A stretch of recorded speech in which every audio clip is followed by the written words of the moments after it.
ಸಂಕಲನಾತ್ಮಕ ಮೌಲ್ಯಮಾಪನ 2ರಲ್ಲಿ 8ನೇ ತರಗತಿಯವರಿಗಾಗಿ ನಡೀತಕ್ಕಂಥ ಈ ಒಂದು ಪರೀಕ್ಷೆಯಲ್ಲಿ ತೃತೀಯ ಭಾಷೆ ಹಿಂದಿಯ ಒಂದು ಪ್ರಶ್ನೆ ಪತ್ರಿಕೆಯನ್ನು ನೋಡೋಣ. ಸೊ ಬಹುತೇಕವಾಗಿ ಎಲ್ಲ ಒಂದು ಇಲಾಖೆಯ ಸುತ್ತೋಲೆಯನ್ನು ಎಲ್ಲರೂ ಗಮನಿಸಿರ್ಬೋದು. 8ನೇ ಏನು ಮಾಡಿದ್ದಾರೆ ಅಂತಂದರೆ ಅಪ್ ಟು ಜೂನ್ದಿಂದ ಹಿಡಿದು ಫೆಬ್ರವರಿವರೆಗೆ ಸಿಲೆಬಸ್ಸನ್ನು ಕವರ್ ಮಾಡಿ ಅಂತ ಹೇಳಿದ್ದಾರೆ. ಜೂನ್ದಿಂದ ಫೆಬ್ರವರಿಗೆ ಕವರ್ ಮಾಡಬೇಕು ಸಿಲೆಬಸ್. ಮತ್ತು 50 ಮಾರ್ಕ್ಸ್ಗೆ ಏನು ಮಾಡಬೇಕು, ರಿಟರ್ನ್ ಕ್ವಶನ್ ಪೇಪರನ್ನು ಮಾಡಬೇಕು. ಆಮೇಲೆ 10ಗೆ ಏನು ಮಾಡಬೇಕು, ಓರಲ್ ಎಕ್ಸಾಮನ್ನು ಮಾಡಬೇಕು ಅಂತಕ್ಕಂಥ ಸುತ್ತೋಲೆ ಇದೆ. ಸೊ ಆ ಸುತ್ತೋಲೆಯನ್ನು ನಾನು ಓದ್ಕೊಂಡು ಏನು ಮಾಡಿದ್ದೀನಿ ಅಂದರೆ ಈ ವಿಡಿಯೋದಲ್ಲಿ ಸೊ 8ನೇ ತರಗತಿಯ ಎಲ್ಲ ವಿಷಯಗಳಲ್ಲಿ ಮುಂದೆ ನಿಮಗೆ 50 ಅಂಕದ ಲಿಖಿತ ಪರೀಕ್ಷೆಯ ಪ್ರಶ್ನೆ ಪತ್ರಿಕೆ ಕೊಡ್ತೀನಿ. ನೆಕ್ಸ್ಟ್ ಕೀ ಆನ್ಸರ್ ವಿಡಿಯೋದಲ್ಲಿ ನಿಮಗೆ ಮೌಖಿಕ ಪರೀಕ್ಷೆ 10 ಪ್ರಶ್ನೆಗಳನ್ನು ಸಹಿತ ಸೆಟ್ ಮಾಡಿ ಕೊಡ್ತೀನಿ ಅಂತ ಹೇಳ್ತಾ ವಿಡಿಯೋಗೊಂದು ಲೈಕ್, ಶೇರ್ ಹಾಗೂ ಸಬ್ಸ್ಕ್ರೈಬ್ ಮಾಡೋದನ್ನು ಮಾತ್ರ ಮರೆಯದಿರಿ. कक्षा 8 विषय तृतीय भाषा हिंदी अंक 50 समय 1 घंटे 45 मिनट. मुख्य प्रश्न 1. सही विकल्प चुनकर संकेताक्षर सहित लिखिए. 4 प्रश्न, हर एक के लिए 1 अंक. 4 प्रश्न 4 अंक. पहला प्रश्न था बहुत शब्द का विलोम शब्द है. ए ज़्यादा, बी अधिक, सी कम, डी अबहुत. प्रश्न 2. गोली शब्द का अन्य वचन रूप है. ए गोले, बी गोलियाँ, सी गोलों, डी गोलाएँ. प्रश्न 3. निम्न में से प्रथम प्रेरणार्थक क्रिया रूप है. ए लिख, बी लिखना, सी लिखाना, डी लिखवाना. और चौथा प्रश्न था निम्न में से पुल्लिंग के लिए उदाहरण है. ए माता, बी मालिका, बालिका, सी बहन, डी पिता. ಇನ್ನು ಮುಖ್ಯ ಪ್ರಶ್ನೆದ ಒಳಗೆ ಏನು ಮಾಡಿದ್ದೀವಿ ಅಂದರೆ ಇಲ್ಲಿ ಅನುರೂಪದ ಪ್ರಶ್ನೆಗಳನ್ನ ಇಟ್ಟಿದ್ದೀವಿ. 2 ಪ್ರಶ್ನೆ ಇದೆ. ಸೊ ಒಂದು ಗದ್ಯದ್ದು ಒಂದು ಪದ್ಯದ್ದಿದೆ. ದುನಿಯಾ ಜಗತ್ ಊರ್ ಡ್ಯಾಶ್ ಸಚ್ಚಾಯಿ ಸಮ್ಮಾನ್ ಚೋರಿ ಡ್ಯಾಶ್ ಅಂತ ಇದೆ. ಇನ್ನು ಮುಖ್ಯ ಪ್ರಶ್ನೆ 3ರಲ್ಲಿನೂ ಕೂಡ ಏನು ಮಾಡಿದ್ದೀವಿ, 2 ಪ್ರಶ್ನೆ ಇಟ್ಟಿದ್ದೀವಿ. ಇಲ್ಲಿನೂ ಕೂಡ ಒಂದು ಗದ್ಯದ್ದಿದೆ ಒಂದು ಪದ್ಯದ್ದಿದೆ. ಪ್ರಶ್ನೆ 7. ತಿಮ್ಮಕ್ಕ ದಂಪತಿನೇ ಬರ್ಗದ್ ಕೆ ಡಾಲ್ ಕಹಾ ಲಗಾಯೆ. ಅವರ 8वा ಪ್ರಶ್ನೆ ತಾ ಫೂಲ್ ಕಿ ಛವಿ ಕೈಸಿ ಹೋತಿ ಅಂತಕ್ಕಂಥದ್ದು ಇತ್ತು. ಇಲ್ಲಿ ಕೂಡ 2 ಪ್ರಶ್ನೆ 2 ಅಂಕಗಳನ್ನು ಇತ್ತು. ಇನ್ನು 2 ಅಂಕದ ಪ್ರಶ್ನೆಗಳಿಗೆ ಹೋಗೋಣ. ಸೊ ಇಲ್ಲಿನೂ ಕೂಡ ಏನು ಮಾಡಿದ್ದೀವಿ, 3 ಗದ್ಯದ್ದು 2 ಪದ್ಯದ್ದು ಪ್ರಶ್ನೆಗಳನ್ನು ಹಾಕಿದ್ದೀವಿ. ನಿಮ್ನಲಿಖಿತ ಪ್ರಶ್ನೆಗೆ ಉತ್ತರ 2-3 ವಾಕ್ಯೋं में लिखिए. 5 ಪ್ರಶ್ನೆಗಳು, ಪ್ರತಿ ಸರಿಯಾದ ಉತ್ತರಕ್ಕೆ 2 ಅಂಕ, ಒಟ್ಟು 10 ಅಂಕ. ಪ್ರಶ್ನೆ 9. भोलू क्यों घबरा गया. प्रश्न 10 था पानी कैसे बरसता है और नदियाँ कैसी बहती है. 11वां प्रश्न चिट्टी ने मुस्कुराते हुए क्या कहा. 12वां प्रश्न था तिम्मक्का ने क्या संकल्प किया. और 13वां प्रश्न था फूल सदा हमसे क्या कहते हैं ಅಂತಕ್ಕಂಥದ್ದು ಇತ್ತು.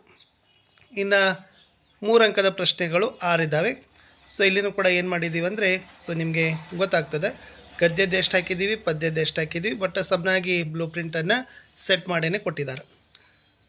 4-5 ವಾಕ್ಯ में उत्तर लिखे. 6 ಪ್ರಶ್ನೆಗಳು, ಪ್ರತಿ ಸರಿಯಾದ ಉತ್ತರಕ್ಕೆ 3 ಅಂಕ, ಒಟ್ಟು 18 ಅಂಕಗಳನ್ನು ಗಳಿಸ್ತೀರಿ. प्रश्न 13. अमृतसर के अस्पताल में मेजर के अंतिम शब्द क्या थे. 14वां प्रश्न समाचार पत्र में कौन कौन से विषय होते हैं. 15वां प्रश्न पंजाबी लोग बैसाखी त्यौहार कैसे मनाते हैं. 16वां प्रश्न था पेड़ से गिरे सेब को देखकर न्यूटन ने क्या सोचा ಅಂತ ಇದೆ. ಇನ್ನು 17ನೇ ಪ್ರಶ್ನೆ निम्न दोहे का भावार्थ लिखिए.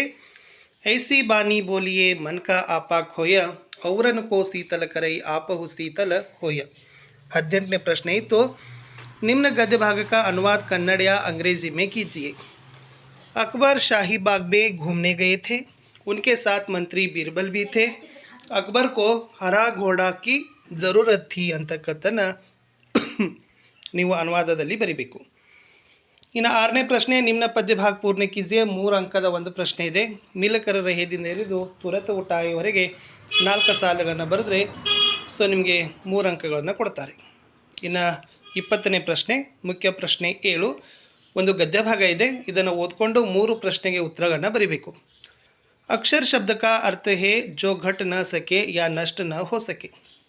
परस्पर विचार विनिमय के लिए भाषा की आवश्यकता है. प्रारंभ में चित्रों के माध्यम से मानव अपने विचार प्रकट करता था.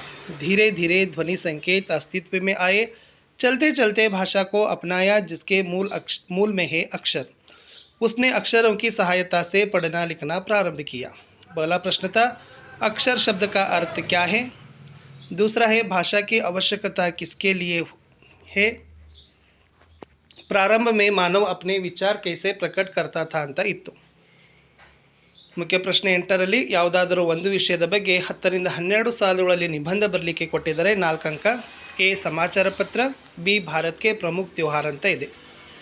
ಇನ್ನು ಲಾಸ್ಟ್ ಮುಖ್ಯ ಪ್ರಶ್ನೆ 9ರಲ್ಲಿ ಪ್ರಶ್ನೆ ಸಂಖ್ಯೆ 22ರಲ್ಲಿ कोई सकारण देते हुए 3 दिन की छुट्टी मांगते हुए प्रधान अध्यापक जी के नाम एक पत्र लिखी ಅಂತ 4 ಅಂಕಕ್ಕೆ ಪತ್ರಗಳನ್ನು ಕೊಟ್ಟಿದ್ದೀವಿ. ಇಷ್ಟು ನಾನು ಏನು ಮಾಡಿದ್ದೀನಿ ಅಂದರೆ ಒಂದು 50 ಅಂಕಗಳಿಗೆ ಪ್ರಶ್ನೆ ಪತ್ರಿಕೆಯನ್ನು ಸಿದ್ಧಪಡಿಸಿ ಕೊಟ್ಟಿದ್ದೀನಿ. ಮುಂದಿನ ವಿಡಿಯೋದಲ್ಲಿ ಖಂಡಿತವಾಗಿ ಈ ಪ್ರಶ್ನೆ ಪತ್ರಿಕೆಯ ಕೀ ಉತ್ತರವನ್ನು ನಿಮ್ಮ ಜೊತೆ ಶೇರ್ ಮಾಡ್ತೀನಿ. ಅದರಲ್ಲಿ 10 ಅಂಕಗಳ ಮೌಖಿಕ ಪರೀಕ್ಷೆಗಳಿರ್ತದೆ. ಎಲ್ಲ ವಿಷಯಗಳಲ್ಲಿ ಇದೇ ತನ್ನಾಗಿರ್ತಕ್ಕಂಥ ಪ್ರಶ್ನೆ ಪತ್ರಿಕೆಗಳು ನಿಮಗೆ ಕೊಡ್ತೀವಿ ಅಂತ ಹೇಳ್ತಾ, ಇದು ಇದೇ ವರ್ಷ ಇಲಾಖೆ ಸುತ್ತೋಲೆಯ ಪ್ರಕಾರ ಜೂನ್ದಿಂದ ಫೆಬ್ರವರಿವರೆಗೆ ಇರ್ತಕ್ಕಂಥ ವಾರ್ಷಿಕ ಪಠ್ಯಕ್ರಮ ಮತ್ತು 50 ಅಂಕಗಳ ಲಿಖಿತ ಪರೀಕ್ಷಾ ಪ್ರಶ್ನೆ ಪತ್ರಿಕೆ ಇತ್ತು. ವಿಡಿಯೋನ ಲೈಕ್ ಮಾಡಿ, ಶೇರ್ ಹಾಗೂ ಸಬ್ಸ್ಕ್ರೈಬ್ ಮಾಡೋದು ಮರೆಯದಿರಿ. ನಮ್ಮದೇ ವಾಟ್ಸಪ್ ಚಾನಲ್ ಅದ, ಟೆಲಿಗ್ರಾಮ್ ಗ್ರೂಪ್ ಅದ, ಲಿಂಕನ್ನು ಕೊಟ್ಟಿನಿ, ಅವುಗಳಿಗೆ ಬಂದು ಜಾಯ್ನ್ ಆಗೋದನ್ನು ಮಾತ್ರ ಮರೆಯದಿರಿ ಅಂತ ಹೇಳ್ತಾ, ಹೆಚ್ಚಿನ ವಿಡಿಯೋಗಳು 8ನೇ ತರಗತಿಗೆ ಸಂಬಂಧಪಟ್ಟಂತೆ ಎಲ್ಲ ವಿಷಯಗಳಲ್ಲಿ ಪ್ರಶ್ನೋತ್ತರ ಪತ್ರಿಕೆಗಳ ವಿಡಿಯೋಗಳಲ್ಲಿ ನಮ್ಮಲ್ಲಿ